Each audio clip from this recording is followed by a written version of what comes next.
வணக்கம். நம்ம இப்ப இந்த வீடியோல என்ன பார்க்க போறோம் அப்படின்னா, advance corporate accounting April 2024 question பேப்பர்ல அமால்கமேஷன் சாப்டர்ல கேட்ட 5 மார்க் ப்ராப்ளம் தான் எப்படி சால்வ் பண்ணுன்றது இப்ப இந்த வீடியோல பார்க்க போறோம். எஸ், ப்ராப்ளம் பார்க்கலாமா? X company limited took over assets rupees 3,50,000 and liabilities of rupees 20,000 of Y company for the purchase consideration of rupees 3,30,000. இது பாத்தீங்கன்னா கொஸ்டின் பேப்பர்ல ஆக்சுவலி இந்த liabilities வந்து 30,000 கொடுத்திருப்பாங்க. அது வந்து மிஸ்டேக் அது. இப்ப அசெட் வந்து 3,50,000, அப்ப liability வந்து 20,000 தான் அவங்க எடுத்துக்கிறது. ஓகே, பர்ச்சேஸ் கன்சிடரேஷன் பாத்தீங்கன்னா 3,30,000. X Company Limited paid the purchase consideration by issuing debentures of rupees 100 each at a premium of 10%. Give journal entries. Okay, நம்மள வந்து journal entry வந்து பாஸ் பண்ண சொல்லியிருக்காங்க.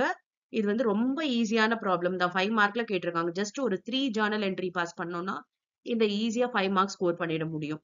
எஸ், இப்ப பார்க்கலாமா? அதாவது அசெட் எடுத்துக்கிட்டாங்க, லயபிலிட்டி எடுத்துக்கிட்டாங்க, அதோட பர்ச்சேஸ் கன்சிடரேஷன் 3,30,000. ஓகே, அந்த பர்ச்சேஸ் கன்சிடரேஷன் எப்படி பே பண்றாங்க அப்படின்னா 10% டிபெஞ்சர்ஸ் இஷ்யூ பண்றாங்க. அந்த டிபெஞ்சர்ஸ் பாத்தீங்கன்னா பிரீமியம்ல இஷ்யூ பண்றாங்க. அவ்வளவுதான். ஓகே, இப்ப ஃபர்ஸ்ட் என்ட்ரி பாருங்க. நம்ம பர்ச்சேஸ் கன்சிடரேஷனுக்கு டியூ என்ட்ரி பாஸ் பண்ணணும். அதுக்கு என்ன என்ட்ரி அப்படின்னு பாத்தீங்கன்னா business purchase account theta to vendor. Okay, vendor account. இப்ப பாருங்க, பிசினஸ் பர்ச்சேஸ் அக்கௌண்ட் டெட்டார்ன்றது 3,30,000. இங்க வெண்டார் யாரு அப்படின்னு பாத்தீங்கன்னா Y கம்பெனி லிமிடெட் தான் வெண்டார். அதனால டு Y கம்பெனி லிமிடெட் அப்படின்னு சொல்லிட்டு 3,30,000 போட்டாச்சு. அடுத்து பாத்தீங்கன்னா அசெட்ஸையும் லயபிலிட்டிஸையும் எடுத்துக்கினதுக்கான என்ட்ரி. ஓகே, அசெட்ஸ் எடுத்துக்கிட்டாங்க எவ்வளவு? 3,50,000. லயபிலிட்டி எவ்வளவு எடுத்துக்கிட்டாங்க? 20,000. ஓகேவா? அதுக்கான என்ட்ரி இப்ப பாஸ் பண்ண போறோம். பாருங்க, அசெட்ஸ் டேக்கன் ஓவருக்கு 3,50,000 worth அசெட் எடுத்திருக்காங்க. So asset account debtor to liabilities account. Liability எவ்வளவு? 20,000.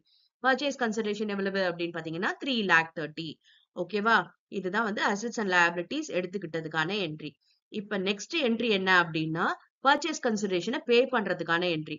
பர்ச்சேஸ் கன்சிடரேஷன் எப்படி பே பண்றாங்க? டிபெஞ்சர்ஸ் இஷ்யூ பண்ணி. ஓகே, அந்த டிபெஞ்சர்ஸ் பாத்தீங்கன்னா பிரீமியம்ல இஷ்யூ பண்றாங்க. இப்ப பாத்தீங்கன்னா எவ்வளவு தரணும் அப்படின்னா 3,30,000 தான் பர்ச்சேஸ் கன்சிடரேஷன். ஓகே, இப்ப இந்த 3,30,000 10% பிரீமியமோட டிபெஞ்சர்ஸ் இஷ்யூ பண்றாங்க இல்லையா? அப்ப 110 rupees.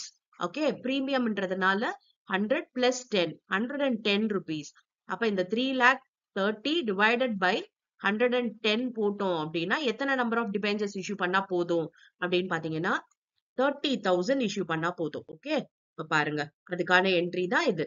Okay, Y company limited, அதாவது vendor company account debtor 3,30,000. Debentures பாத்தீங்கன்னா 30,000 டிபெஞ்சர்ஸ், ஒரு டிபெஞ்சரும் 100 rupees, 3,00,000 rupees. செக்யூரிட்டிஸ் பிரீமியம் அப்படின்றது நம்ம பிரீமியம்ல இஷ்யூ பண்றோம் இல்லையா டிபெஞ்சரை, அப்ப அது 30,000. ஓகேவா? இங்க நம்பர் ஆஃப் டிபெஞ்சர்ஸ் நீங்க நரேஷன்ல கூட கொடுத்துக்கலாம். 10% டிபெஞ்சர்ஸ், 10% பிரீமியம்ல இஷ்யூ பண்றோம். இப்ப நம்பர் ஆஃப் டிபெஞ்சர்ஸ் என்ன அப்படின்னு பாத்தீங்கன்னா 30,000 டிபெஞ்சர்ஸ். ஓகே, இவ்வளவுதான் இந்த ப்ராப்ளம்கான ஆன்சர். ஈஸியா 5 மார்க்ஸ் ஸ்கோர் பண்ணிடலாம் இல்லையா? எஸ். இப்ப வந்து நெக்ஸ்ட் வீடியோல வேற ஒரு ப்ராப்ளம் நம்ம பார்க்கலாம். Thank you for your patient listening.